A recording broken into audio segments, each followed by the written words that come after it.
آخری لائن سورۃ اعراف کی آیت نمبر 145 اعوذ باللہ من الشیطان الرجیم بسم اللہ الرحمن الرحیم سأصرف عن آیاتی الذین یتکبرون فی الارض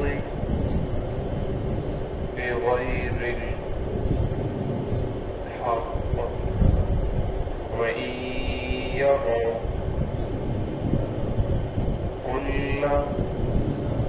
آیۃ لا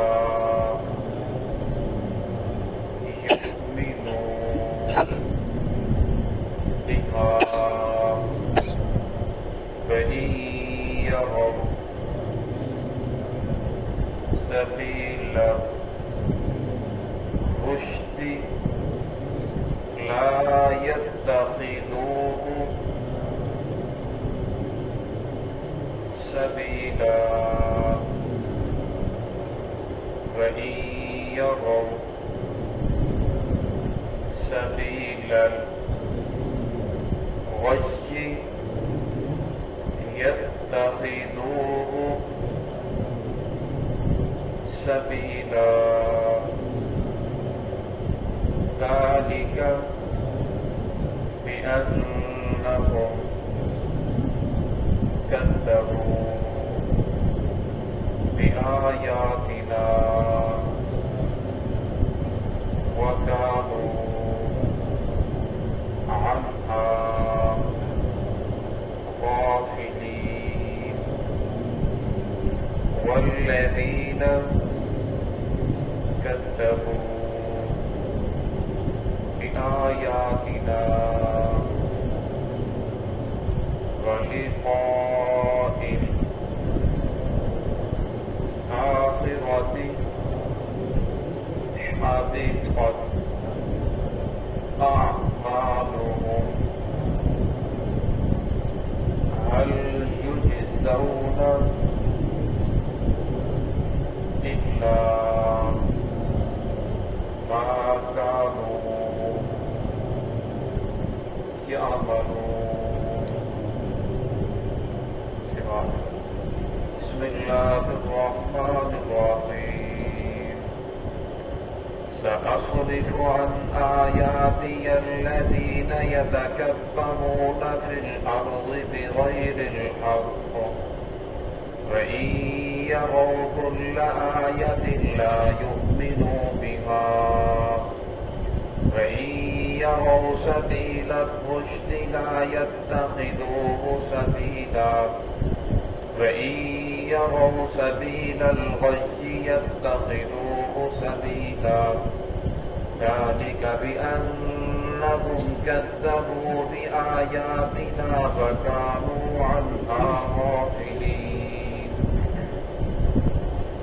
والذين كذبوا بآياتنا بلقاء الآخرة حبطت أعمالهم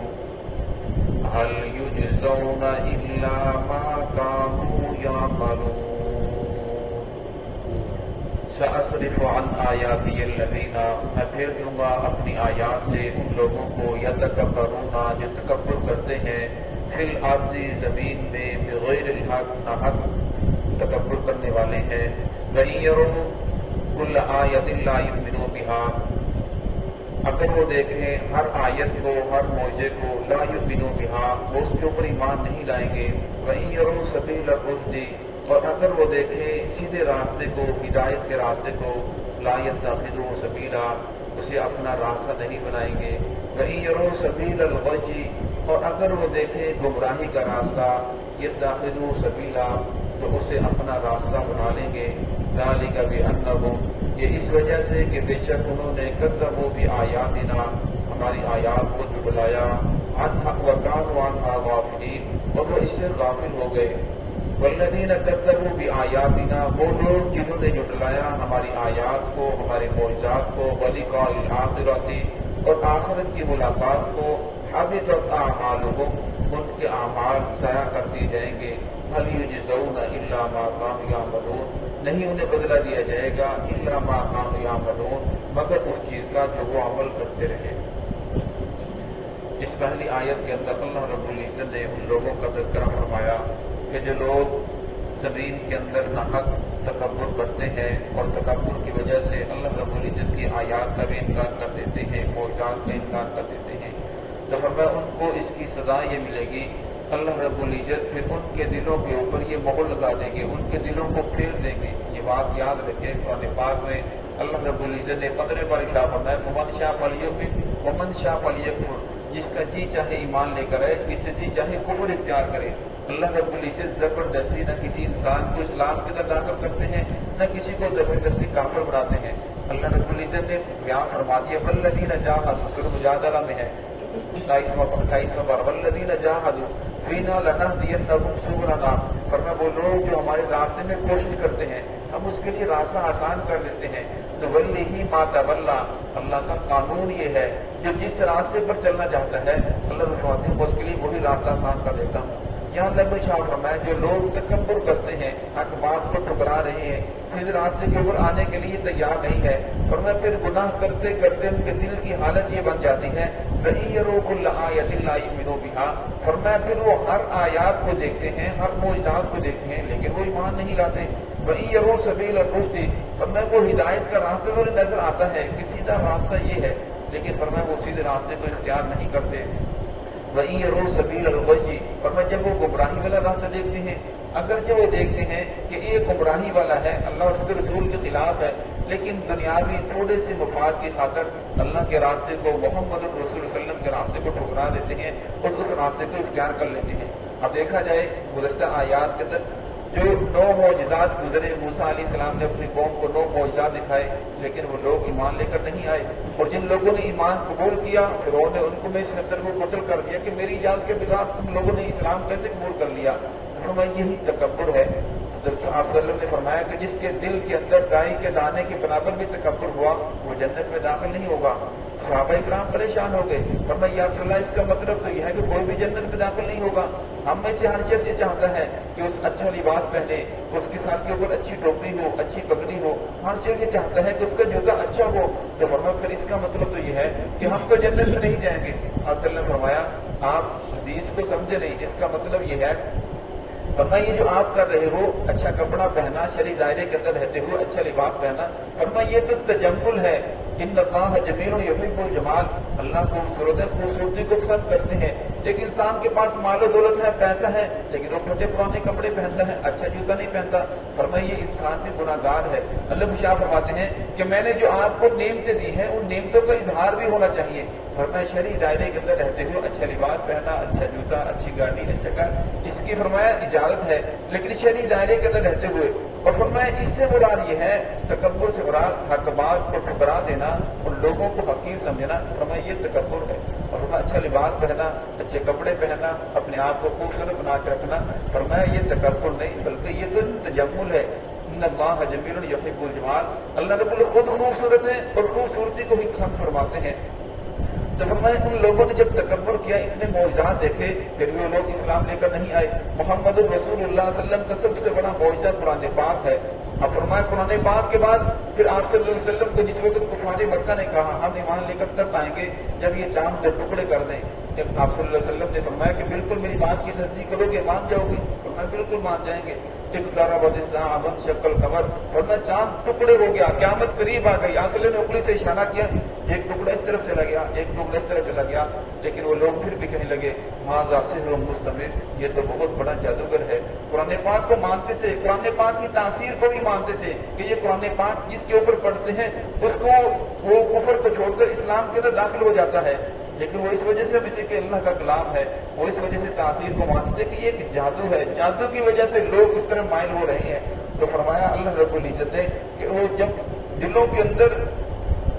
جو سیاہی ہے وہ بھر جاتی ہے بار بار انکار کرنے کی وجہ سے، فرمایا پھر وہ لوگ حق بات کو قبول نہیں کرتے، حق بات کو ٹھکرا دیتے ہیں۔ ذالک بأنہم کذبوا بآیاتنا، فرمایا یہ اس وجہ سے ہوا کہ ان لوگوں نے جھٹلا دیا ہماری آیات کو، وکانوا عنہا غافلین، اور ہماری آیات سے غافل ہو گئے۔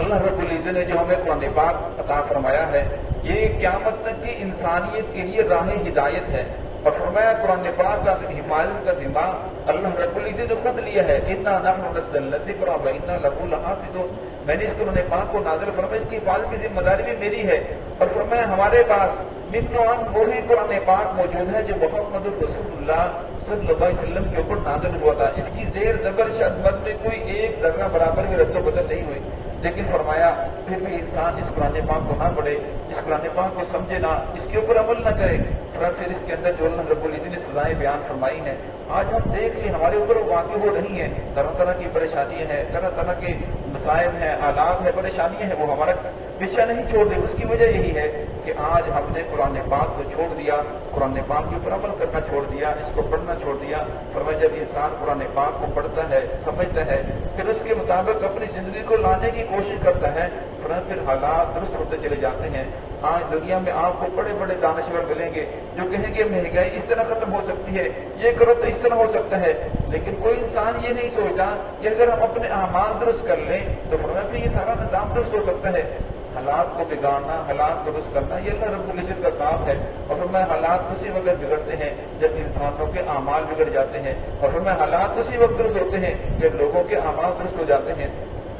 اللہ رب العزت فرمایا والذین کذبوا بآیاتنا، وہ لوگ جنہوں نے جھٹلا دیا بآیاتنا ہماری آیات کو، ولقاء الآخرۃ اور آخرت کی ملاقات کو، حبطت اعمالہم ان کے اعمال ضائع کر دی جائیں گے۔ اصل میں انکار دو طرح کا ہے، ایک ہے اعتقادی انکار، انسان کا اعتقاد یہ ہے محمد صلی اللہ علیہ وسلم کو نبی نہیں مانتا، اللہ کی ذات کو نہیں مانتا، اور میں جو محمد صلی اللہ علیہ وسلم کو نہیں مانتا اللہ کے وہ قرآن کو کیا مانے گا، اسلام کو کیا مانے گا۔ اور میں ایک ہے اعتقادی انکار، ایک ہے انسان زبان سے محمد رسول اللہ صلی اللہ علیہ وسلم کو بھی مانتا ہے، قرآن کو بھی مانتا ہے، اللہ کی ذات کو بھی مانتا ہے، لیکن آپ غلط انکار کرتا ہے، زبان سے ساری چیزوں کا اقرار کرتا ہے کہ محمد رسول اللہ کے نبی ہیں، آخری نبی ہیں، یہ قرآن پاک آخری کتاب ہے، لیکن فرمایا بہت سارا طبقہ آپ کو اسلام کے اندر ایسا ملے گا جنہوں نے صرف کلمہ پڑھا کبھی نماز نہیں پڑھی، جنہوں نے کلمہ پڑھا کبھی روزہ نہیں رکھا، جنہوں نے کلمہ تو پڑھا ہے آپ صلی اللہ علیہ وسلم کو آخری نبی بھی مانتے ہیں، لیکن وہ سود کو جائز قرار دے رہے ہیں کہ سود کو کہتے ہیں یہ تو پرافٹ ہے، یہ تو مارکیٹ اب ہو چکی ہے،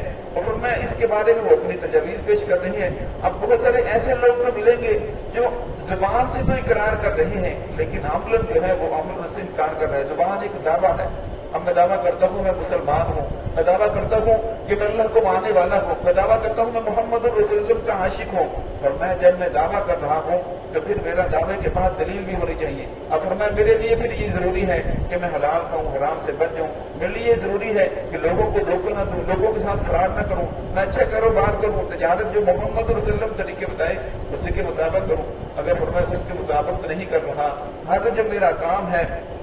وہ محمد رسول اللہ صلی اللہ علیہ وسلم کے طریقے کے خلاف ہے تو فرمایا پھر میں اپنے دعوے کے اندر جھوٹا ہوں، فرمایا پھر مجھے اس کی فکر کرنی چاہیے۔ اگرچہ کلمہ پڑھنے کے اس انسان نے پڑھ لیا وہ جنت میں ضرور جائے گا، لیکن فرمایا اس عمل انکار کرنے کی وجہ سے عمل نہ کرنے کی وجہ سے انسان کو پہلے جہنم کے اندر جانا پڑے گا۔ آج جتنے بھی دانشور جو ہیں جو اپنے آپ کو بڑے دانشور سمجھتے ہیں وہ یہی کہتے ہیں ٹھیک ہے یہ قرآن پاک کی بات ہے، ٹھیک ہے یہ محمد رسول صلی اللہ علیہ وسلم کی حدیث ہے، لیکن اس کے اوپر عمل نہیں کیا جا سکتا، یہ کیسے کرے، یہ قابل عمل نہیں ہے۔ فرمایا ان لوگوں نے یہی کہا یہ قرآن پاک قابل عمل نہیں ہے، فرمایا جب قابل عمل نہ کہا ان کے اوپر اللہ رب العزت کی پکڑ آ گئی۔ آج کتنے لوگ ہیں جو محمد رسول اللہ صلی اللہ علیہ وسلم سے محبت بھی کرتے ہیں، دعویٰ بھی ہے، لیکن محمد رسول اللہ کی زندگی کو اپنانے کے لیے تیار نہیں، غیروں کی زندگی کو اپنا رہے ہیں۔ اور میں پھر اس کا مطلب یہ ہے کہ میں اپنے دعوے کے اندر جھوٹا ہوں، میں کہہ رہا ہوں محمد رسول اللہ جو دین لے کر ہے وہ سچا ہے، آپ صلی اللہ علیہ وسلم کے طریقے کے اندر ہدایت ہے، اپنے آپ کو آقا کے دامن کے ساتھ جوڑنے کے اندر ہدایت ہے، لیکن میں اپنے آپ کو اپنے آقا کے دامن کے ساتھ جوڑنے کی بجائے کسی اور کے دامن کے ساتھ جوڑ رہا ہوں۔ اس کا مطلب یہ ہے کہ مجھے غور و فکر کرنی چاہیے کہ میں زبان سے کیا کہہ رہا ہوں اور مجھے عمل میرا کس طرف جا رہا ہے۔ اللہ اپنے شاہ فرمائے وہ لوگ کذبوا بآیاتنا جنہوں نے جھٹلا دیا ہماری آیات کو، ولقاء الآخرۃ اور آخرت کی ملاقات جو کہتے ہیں مریں گے ختم ہو جائیں گے کوئی حساب و کتاب نہیں ہے، فرمایا حبطت اعمالہم ان کے اعمال ضائع کر دی جائیں گے۔ دنیا کے اندر ایسے بہت سارے لوگ ہیں جو اسلام کو نہیں مانتے، کلمہ نہیں پڑھتے، لیکن بہت سارے رفاہی عامہ کے کام کرتے ہیں۔ اب روڈ کے اندر ہاسپٹل اگر کا نام تو ایک نے بنایا ہے، بہت سارے لوگ اس سے فائدہ اٹھا رہے ہیں، سڑکیں بناتے ہیں، مسافر خانے بناتے ہیں، بیواؤں کی خدمت کر رہے ہیں، یتیموں کے ساتھ وہ اچھے سلوک کر رہے ہیں، ان کے اوپر مال خرچ کر رہے ہیں۔ اگر دیکھا جائے تو جو غیر مسلم ہے وہ مسلمانوں سے زیادہ رفاہی عامہ کا کام کر رہے ہیں، لیکن فرمایا ایمان نہ ہونے کی وجہ سے جتنے بھی یہ کام کر رہے ہیں اس کے جو بدلے وہ دنیا کے اندر ملے گا، آخرت کے اندر انہیں کچھ عمل نہیں ملے گا۔ آخرت کے اندر فرمایا جو انہوں نے انکار کیا، محمد رسول اللہ علیہ وسلم کے طریقوں کو ٹھکرایا، حال یہ جزون الا ما کانوا یعملون، فرمایا انہیں اس کا بدلہ دیا جائے گا تو ہمیشہ ہمیشہ جنت میں پھینک دیا جائے گا۔ فرمایا ایمان بہت بڑی دولت ہے جس کے اوپر انسان کو جتنا حد شکر ادا کیا جائے وہ کم ہے۔ دعا کہ اللہ رب العزت ہمیں توبہ کرنے کی اور اپنے آپ کو آقا کے دامن کے ساتھ جوڑنے کی توفیق عطا فرمائے۔